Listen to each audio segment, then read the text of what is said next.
എല്ലാ കർഷക സുഹൃത്തുക്കൾക്കും പദ്മൻസ് അഗ്രിവിഷൻ്റെ മറ്റൊരു വീഡിയോയിലേക്ക് സ്വാഗതം. പുതുതായി കാപ്പി കൃഷി ചെയ്ത തോട്ടത്തിലേക്കാണ് ഇന്നത്തെ യാത്ര. ഇവിടെ ഏതാണ്ട് 650ഓളം കാപ്പി തൈകളാണ് ഈ കഴിഞ്ഞ ജൂലൈ മാസം നട്ടത്. ഇപ്പോൾ ഏതാണ്ട് ഒരു മാസം കഴിഞ്ഞിരിക്കുന്നു.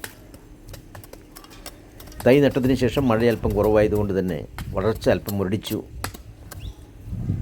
എന്നിരുന്നാലും ഒരു 3 ആഴ്ചയ്ക്ക് ശേഷം ഒരു 2-3 മഴ കിട്ടിയതുകൊണ്ട് തൈകളൊക്കെ തന്നെ വളരെ പുഷ്ടിയോടുകൂടി വളരാൻ തുടങ്ങി. ഇപ്പോൾ നമ്മൾ ഇട്ടുകൊണ്ടിരിക്കുന്നത് NPK മിക്സറാണ്. ഒരു 50 ഗ്രാം വീതം ഓരോ തൈകളുടെയും ചുവട്ടിൽ ഇട്ട് കൊടുത്തുകൊണ്ടിരിക്കുകയാണ്. നടുന്ന സമയത്ത് നമ്മൾ എല്ലുപൊടിയും വേപ്പിൻ പിണ്ണാക്കും 1/2 കിലോ വീതം ചേർത്ത് കൊടുത്തിരുന്നു.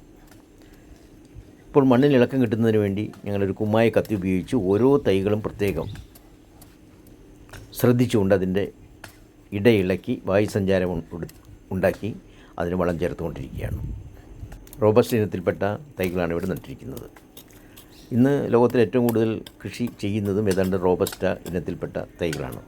അതിൻ്റെ S274 എന്ന് പറയുന്ന വെറൈറ്റിയാണ്. നമുക്കറിയാം റോബസ്റ്റിലെ മറ്റൊരു വെറൈറ്റിയാണ് C/R എന്ന് പറയുന്നത്. C/R എന്ന സങ്കര ഇനത്തെ അപേക്ഷിച്ച് വളരെയധികം പ്രതിരോധ ശേഷി, അതായത് രോഗപ്രതിരോധ ശേഷി കൂടുതലുള്ള ഒരു ഇനമാണ് റോബസ്റ്റ S274. 3 വർഷം കൊണ്ട് തന്നെ വിളവ് ആരംഭിക്കും എന്നുള്ളത് ഇതിൻ്റെ പ്രത്യേക സവിശേഷതയാണ്. ഏതാണ്ട് അന്തരീക്ഷ ഊഷ്മാവ് ഒരു 22 ഡിഗ്രി മുതൽ 30 ഡിഗ്രി വരെയുള്ള താപനിലയിൽ ഇത് നന്നായി വളരും. ഇതിന് തണൽ ഇഷ്ടപ്പെടണം, തണൽ അല്പം കൊടുക്കേണ്ടതുണ്ട്. അപ്പോൾ തണലിൽ നമ്മൾ എന്തെങ്കിലും ചെയ്ത് തണൽ അവിടെ ഉണ്ടാക്കണം. ഇവിടെ ഇപ്പോൾ ഞങ്ങൾ ഒരു ഡിസംബർ ജനുവരി വരെ തണലിന് വേണ്ടി കാച്ചിലാണ് നട്ടിരിക്കുന്നത്. ഇതൊരു താൽക്കാലിക സംവിധാനമാണ്, എന്നാൽ അഡീഷണലായി അതിനൊരു വരുമാനവും കിട്ടും.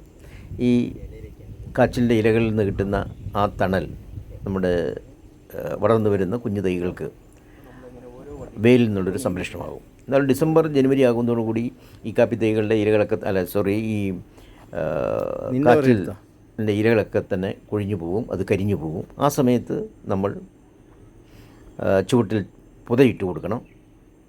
അതോടൊപ്പം തന്നെ എന്തെങ്കിലും ഷീറ്റ് ഉപയോഗിച്ച്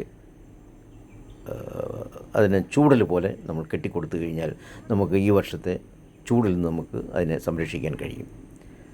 ഇതേതാണ്ട് ഒരു 1.5 ഏക്കർ വരുന്ന പ്ലോട്ടാണുള്ളത്. ഏതാണ്ട് ഒരു സെപ്റ്റംബർ മാസമാകുമ്പോൾ നമ്മൾ ഇതിന് തണലിന് വേണ്ടിയിട്ടുള്ള വൃക്ഷങ്ങളും കൂടി നമുക്കിപ്പോഴും പിടിപ്പിച്ചു കൊടുക്കാം.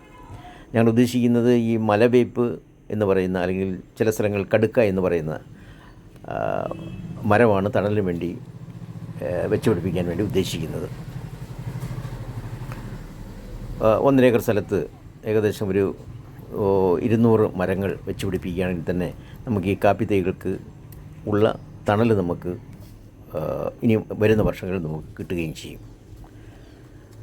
മാത്രമല്ല അത് അല്പം വിലയുള്ള സോഫ്റ്റ് വുഡാണ്. നമുക്ക് മുറിച്ച് വിറ്റാൽ തന്നെ അതിന് കൂടുതൽ ആദായവും കിട്ടും. വയനാട് ജില്ലയെപ്പോലുള്ള ഉയർന്ന പ്രദേശങ്ങളിലൊക്കെ തന്നെ ഏറ്റവും യോജിച്ച ഒരു ഇനം തന്നെയാണ് റോബസ്റ്റ ഇനത്തിൽപ്പെട്ട S274. ഞാൻ നേരത്തെ പറഞ്ഞ പോലെ രോഗപ്രതിരോധ ശേഷി വളരെ കൂടുതലുള്ള ഈ ഇനമാണ് റോബസ്റ്റ.